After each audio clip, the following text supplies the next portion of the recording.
Okay, welcome everybody to our first edition of Cobalt's monthly slash semi-monthly webinar series that we'll be putting on, kind of touching on some of the lessons we've learned working with our customers to kind of best interact with your members and take advantage of many of the tools that are available for all associations that are working with better ways to kind of engage with their membership base.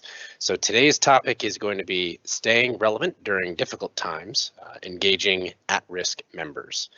And while we'll cover quite a few points in our focus today, what we are going to do is actually kind of work with a scenario that we've put together. So for today's scenario, it's lately we've kind of noticed a drop off in the attendance to our virtual membership events. There's some concerns that this sort of a drop in attendance is an early sign that we might be seeing a drop in membership renewals for 2021. So in order to get ahead of this, our organization, our association wants to be proactive and kickstart our engagement with our members before it's time for us to start sending out expiration notices. Now, we aren't sure how to identify those members who are at risk. And if we can't identify them, it's important for us to be able to kind of communicate exclusively, it's important for us to identify them so that we can communicate exclusively with them. So today we'll focus on two main objectives, which you can see here. The first will really be about identifying and targeting our at-risk members before their memberships expire and maybe before their memberships lapse and we have to start worrying about grace periods.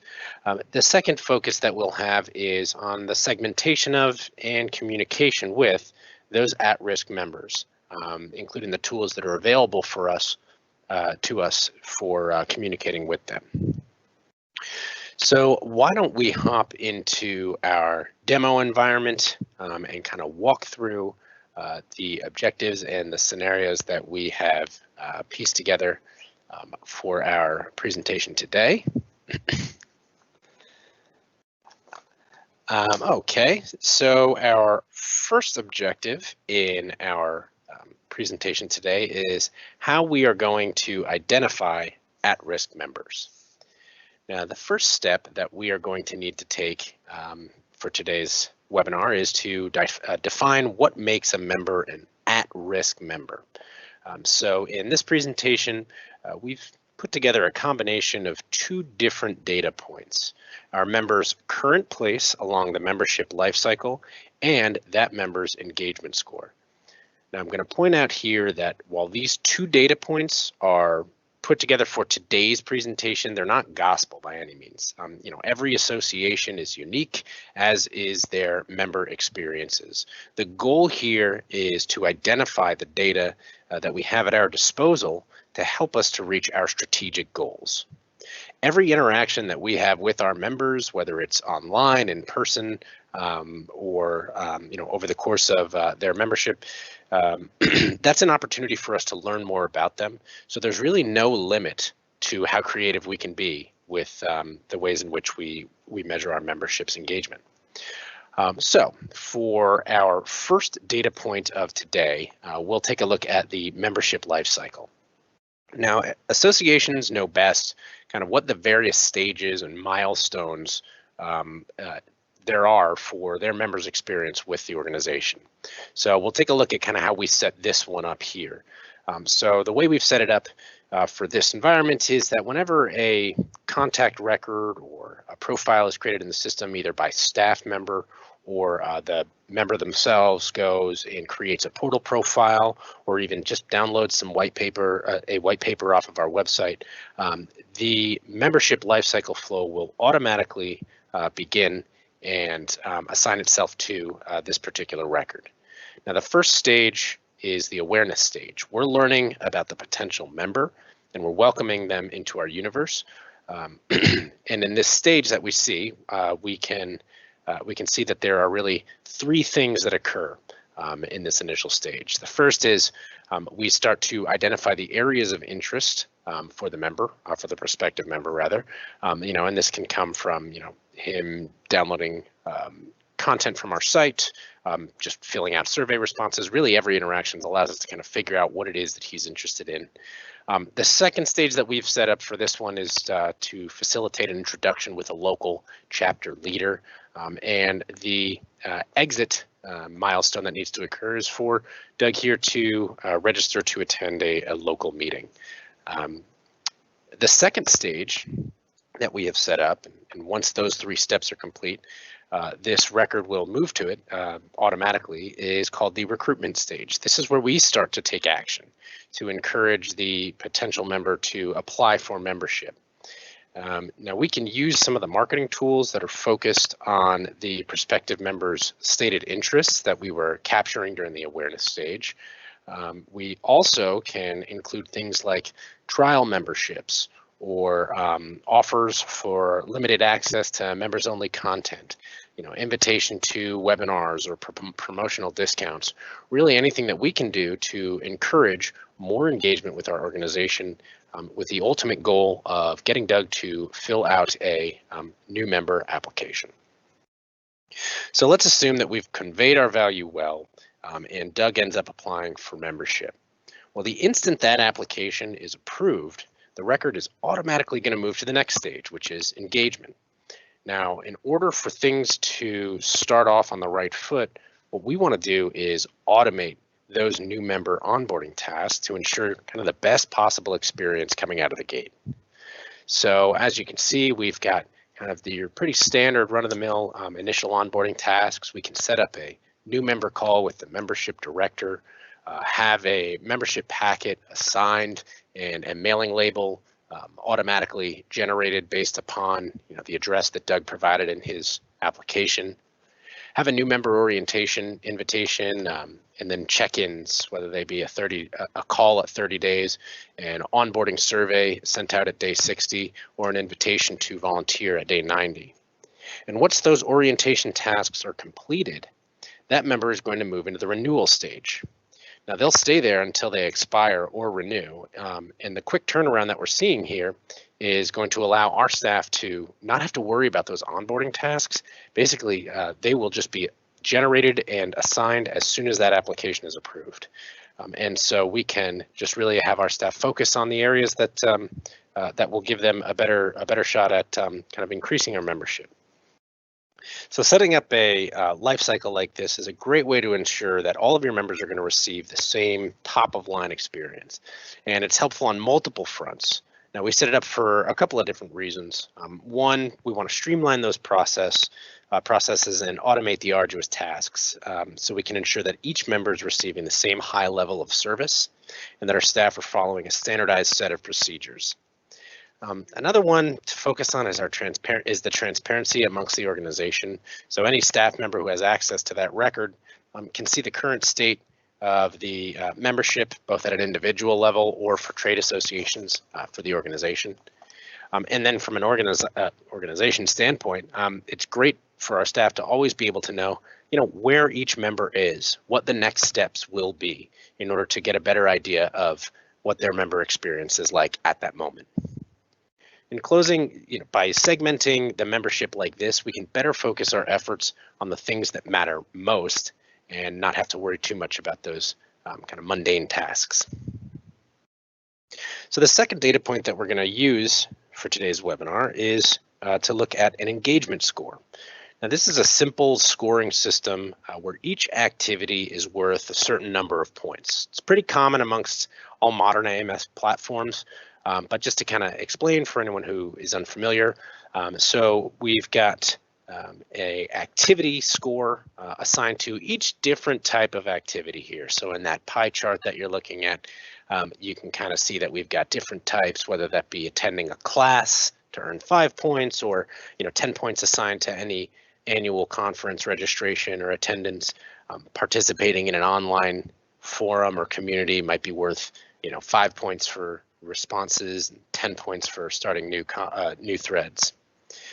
What the engagement score does is it simply adds up all of the interactions that Doug has had into one number.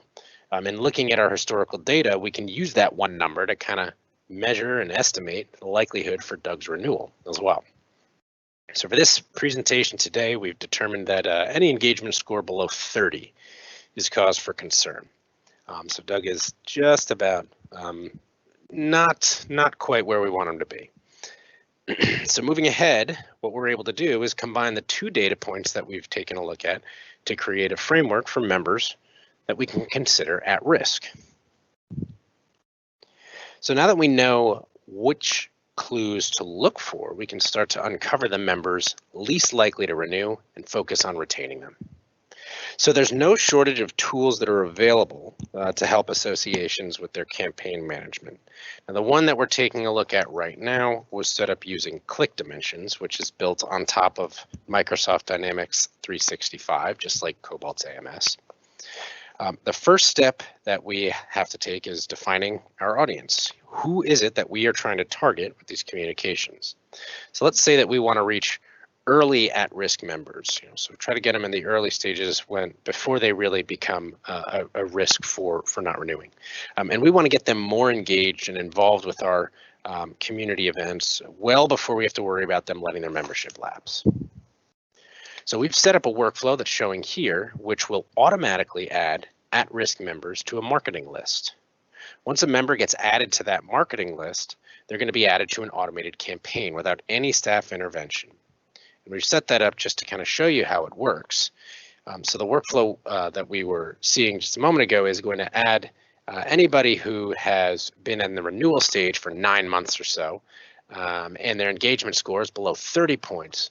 They are going to be added to the campaign that we have set up for today's webinar, which is a nurture campaign that's managed in that marketing automation tool, Click Dimensions. So let's take a look at the campaign we've set up here and just give an idea of what's being managed and how it's being run. So to start, once an individual is added to the marketing list after meeting those conditions of that workflow of being in there 9 months in the renewal stage with an engagement score below 30 points, the member will automatically receive an email that's telling them to log into the portal and check out any upcoming classes. Now then the campaign is going to wait for 2 weeks. And after those 2 weeks, the member will receive another email with an invitation to participate in a member committee or a member community, a closed membership, members only community. After a week, the member's going to receive a third email, and that's going to be an invitation or even a message just regarding the monthly members only breakfast. Now, once that third email is sent, the member is going to be removed from this marketing list. The campaign will wait for another week, and then after that week, check to see if the members become more engaged, if his engagement score has increased, or even if the member has renewed their membership. Now, if the member is not renewed, we'll add them to our renewal campaign marketing list, which will be more of a nurture campaign that's just letting this this member know that their membership is set to expire in 3 months, 2 months, 1 month. If they have renewed, then we can add them to our our newsletter distribution list if they haven't already opted in. And if they've become more engaged without necessarily renewing, well, then we can start to kind of make some decisions based upon what the best course of action will be. Now, all of these member engagement encouragements are done without staff having to pull reports, without them having to run lists on a daily or weekly basis. The campaign is set up once using your own triggers and calls to action, and then kind of set to run on its own. That enables staff to focus on other priority tasks. And setting these up can also be remarkably easy. So depending on what it is you're trying to accomplish, something like this could be set up in an hour. Now, if you want to get more creative, making email templates that really pop, or setting up landing pages that'll track, how many members are opening or clicking different links, you can take your time with it and, really spend some time to make this quite impressive in terms of the design of all the messages. But maybe you also want to add a more personal touch to the communications that you're having with your membership. And this is something that we kind of often hear from our partners and our customers, is that by the time they get in touch with a member to kind of encourage renewal or try to foster some more engagement before they kind of hit that at-risk stage, it's already too late. There's already not the chance to get that member to renew.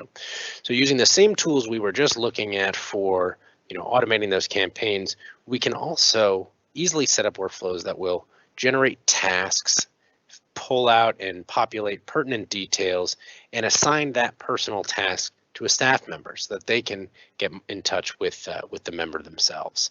So here's how we set that up, and we can see this workflow here is once again kind of looking for any member once they've been in that renewal stage for 6 months. They will then kind of stay there for those 6 months, and then after that clock has run out, the system will check if the member is kind of still in that stage with an engagement score of under 30. Now, if the member is still in the renewal stage and their engagement score is under 30, a phone call task is automatically created. It's going to be assigned to our membership director.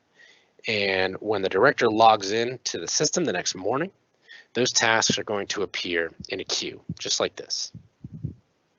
Now, in this scenario, our task is ready, already set up. It's assigned to our membership director. It has got all of the information that we would need with the member's name, their phone number, job title, the preferred time that they'd like to receive a call, but then also any interest that they've indicated. And again, this goes all the way back to the beginning. This can be from survey responses. This can be from what white papers they've downloaded, what classes or webinars they've registered for and attended, what communities they belong to in our online community platform. There's no digging for details required of your membership director here before the call. It's all on the task record itself. Now, this is especially helpful, obviously, for the membership director who's making the calls. So, if you're that membership director, if the member has indicated that, they have an interest here in digital transformation or an automation, they can make sure to mention maybe an upcoming webinar or, a future series of blog posts on that subject, whatever the case, just to kind of personalize what that call might entail and might include.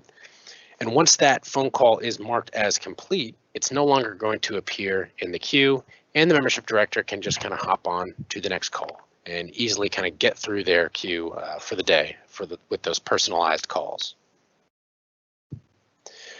Okay. So we've kind of taken a look here for an introduction to some of the ways in which we are able to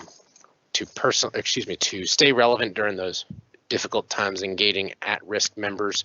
In our takeaways here, we're kind of making sure that we are able to gather as much information as possible, as much data as we can from our memberships based on their experiences with us, but also to make the best use of that data, and making sure that that data is not only being tracked and stored, but also leveraged to get the best message to our members, on the channels they prefer, with the content they prefer, and also, when they most want to see it, in order to kind of drive towards that strategic goal of whether it's, getting our retention up or just increasing our new members.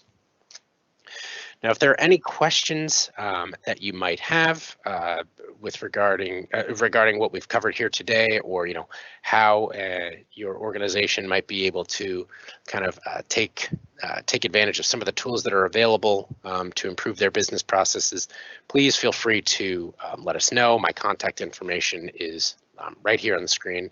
Happy to schedule a more personalized discussion. Better understand what it is that you're currently doing now, and see if we can help you to streamline your processes and kind of get some automation and some of the automation that we've looked at today to help you out. So thank you very much for joining us today, and we're looking forward to our next presentation.